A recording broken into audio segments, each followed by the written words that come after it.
Descente de la délégation de la Direction générale de l'Agence de régulation des transferts de fonds, en sigle ARTF, à Pointe-Noire, ce pour une série de sensibilisation et de vulgarisation des textes régissant la dite agence, y compris les sanctions administratives et pécuniaires contenues dans la loi des finances 2025.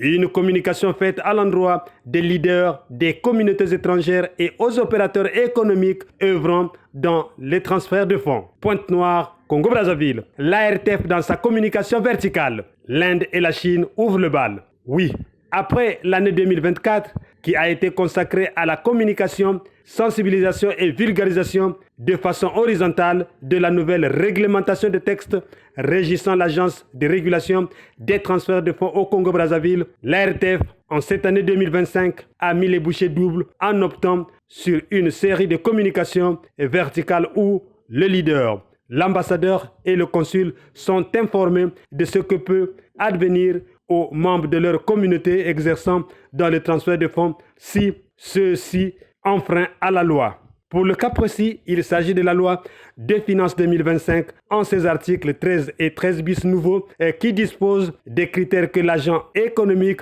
qui exerce l'activité de transfert de fonds est tenu de respecter et les sanctions prévues pour les contrevenants. En 2024, l'ARTF a sensibilisé le Congo-Brazzaville de bout en bout, ce grâce au leadership managérial de Basile Jean-Claude Bazébi, le directeur général de l'ARTF, lequel pilote une dynamique des experts en la matière qui sont toujours actifs sur le terrain. Ce lundi 31 mars 2025, Basile Jean-Claude Bazébi a repris le bâton du pèlerin en cette direction de Pointe-Noire où il a sensibilisé et échangé avec les communautés chinoises et indiennes. Pour l'économie du temps, Média Plus aussi vous propose les séquences de la rencontre avec les Indiens. Basile Jean-Claude Bazébi à l'œuvre. Le peuple indien, une grande amitié.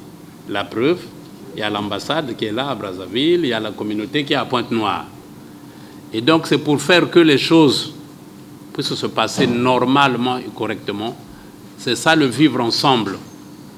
Pour que nous vivons ensemble, pour qu'il y ait la cohésion, pour qu'il n'y ait pas des frictions, pour qu'il n'y ait pas de problème. Et c'est pour cela que nous sommes venus vous sensibiliser sur ce que prévoit la loi de finances de la République du Congo pour l'année 2025. Pour que nous soyons tous édifiés, pour qu'il n'y ait pas de surprise, pour faire que monsieur l'ambassadeur puisse dormir sans que vous l'appelez pour dire voilà, il s'est passé ceci, il s'est passé cela. C'est pour cela que nous sommes venus vous sensibiliser. Attention à l'amitié. Quand on est amis, on se respecte et on respecte les textes. Dans tous les pays du monde, il y a des textes. Et donc nous, ARTF, nous sommes un établissement public. Nous avons été créés par la loi numéro 7-2012. On va vous donner les documents du 4 avril 2012. Alors, quel est notre rôle? Donc, la loi, à l'article 6, dit ceci: l'Agence de régulation des transferts de fonds oriente et contrôle l'ensemble des activités en matière de transfert de fonds, tant à l'intérieur qu'à l'extérieur du pays. C'est ça notre rôle. À ce titre, elle est chargée notamment de réguler les activités relatives au transfert de fonds, contribuer à l'élaboration de la balance de paiement, suivre la constitution et la liquidation des investissements directs étrangers, veiller au bon fonctionnement des sociétés de transfert de fonds, examiner les demandes d'agrément des sociétés de transfert de fonds, étudier et mettre en œuvre les mesures visant à stimuler et à mieux régler le secteur des sociétés de transfert de fonds, contribuer à la lutte contre le blanchiment des capitaux et le financement du terrorisme. Alors, ces missions ont été renforcées par la loi de finances, donc votée par l'Assemblée nationale et le Sénat, promulguée par le président de la République. Et donc, c'est la loi de finances de l'année 2025, la loi 47-2024 du 30 décembre 2024 portant loi de finances pour l'année 2025. Alors, cette loi dit ceci, à l'article 12 ter nouveau, il est mis en place une plateforme de certification des transferts de fonds en République du Congo. l'Agence de régulation des transferts de fonds, en sa qualité d'autorité de régulation des transferts de fonds, est chargée de la mise en place de ce dispositif. Alors, là où vraiment ça nous concerne, tout agent exerçant l'activité dans le domaine de transfert de fonds est tenu de s'interconnecter à la plateforme opérée par l'Agence de régulation des transferts de fonds. Alors, l'article 13 nouveau dit ceci: tout agent économique exerçant l'activité de transfert de fonds est tenu de s'enregistrer auprès de l'Agence de régulation des transferts de fonds afin d'être identifié dans le registre national des acteurs exerçant l'activité de transfert de fonds. Transmettre la déclaration de l'ensemble des transferts de fonds effectués au plus tard le 10 du mois suivant, celui de la réalisation des dits transferts auprès de l'Agence de régulation des transferts de fonds. Alors, si l'agent qui fait le transfert de fonds, on entend par transfert de fonds la vente des devises, parce que vous avez, par exemple, des CFA, vous vendez des euros ou des dollars, vous faites un transfert de fonds. Et quand vous avez de l'argent, vous transférez dans un autre pays autre que le Congo, vous faites un transfert de fonds. Alors, donc, si vous n'êtes pas enregistré, si vous n'êtes pas venu à l'ARTEF pour qu'on sache qui vous êtes, vous faites les transferts pourquoi et à quelle destination, à ce moment-là, il y a les amendes qui ont été prévues dans la loi de finances 2025. Alors, les amendes, c'est l'article 13 bis nouveau.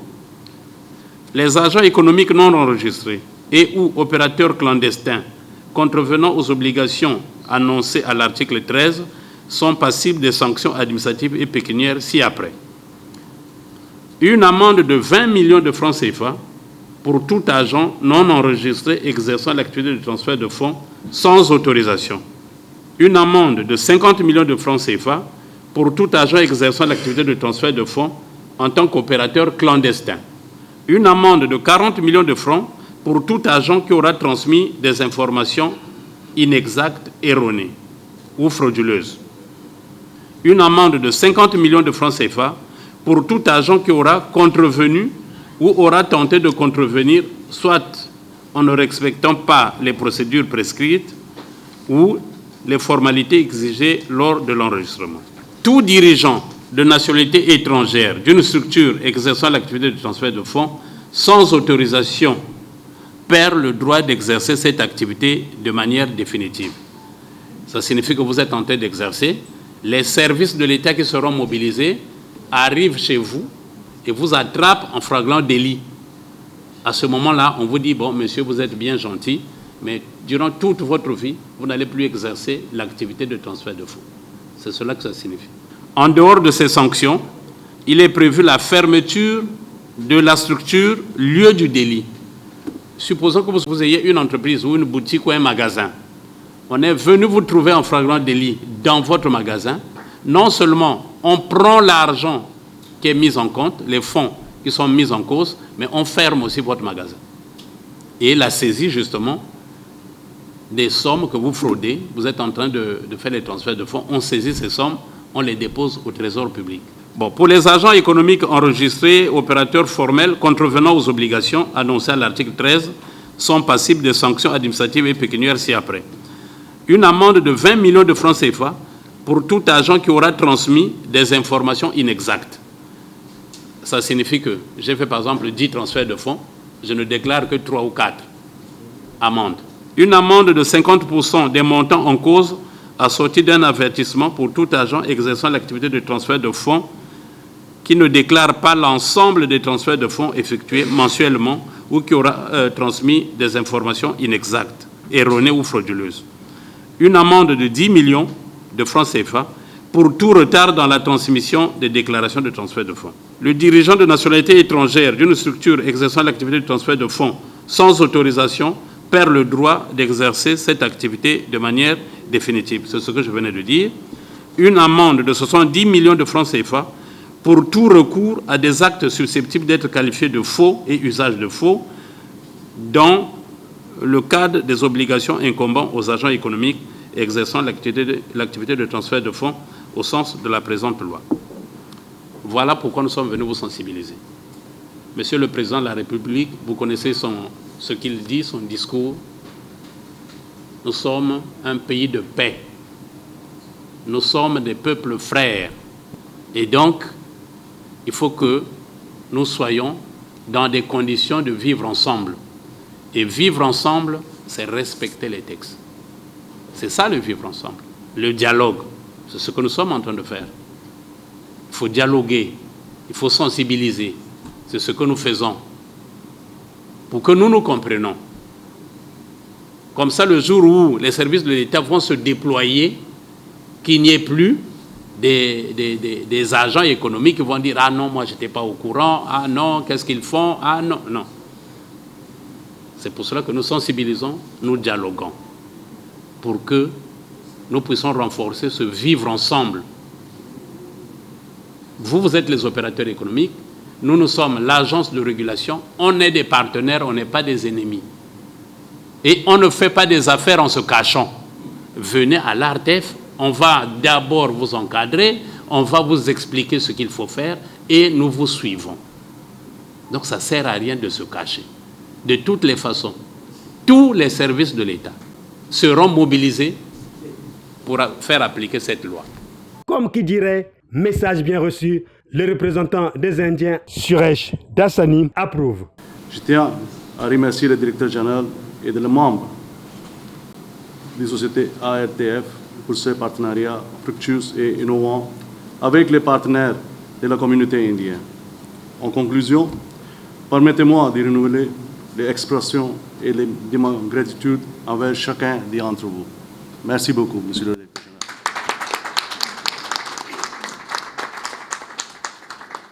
Bien avant l'ambiance qui a prévalu dans la salle, Suresh Dassani, le représentant légal de la communauté indienne, s'est présenté à la presse. Il fait le point. C'est une très bonne chose qu'on avait monsieur le directeur général de la ARTF qui a rencontré pour canaliser toutes les choses.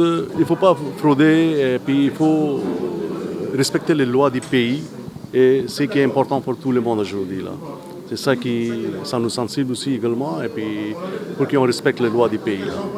Ça c'est plus important. C'est ça qui nous, on va sensibiliser à notre côté aussi pour les gens qui vivent ici des années et des années et ils respectent les lois. Ça c'est notre but à parler à toutes les communautés aussi également. Bien sûr, ça arrange tout le monde, les pays également, nous aussi.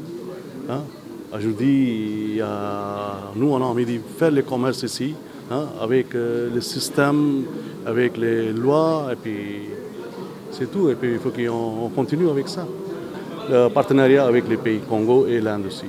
Pour votre gouverne, l'ARTF poursuivra sa communication ce mardi 1er avril 2025, à l'endroit des communautés mauritaniennes et libanaises à la mairie centrale de Pointe-Noire. Cette série de communications est la suite logique du travail abattu à Brazzaville aux opérateurs économiques œuvrant dans le transfert de fonds de saisir cette opportunité de l'ARTF.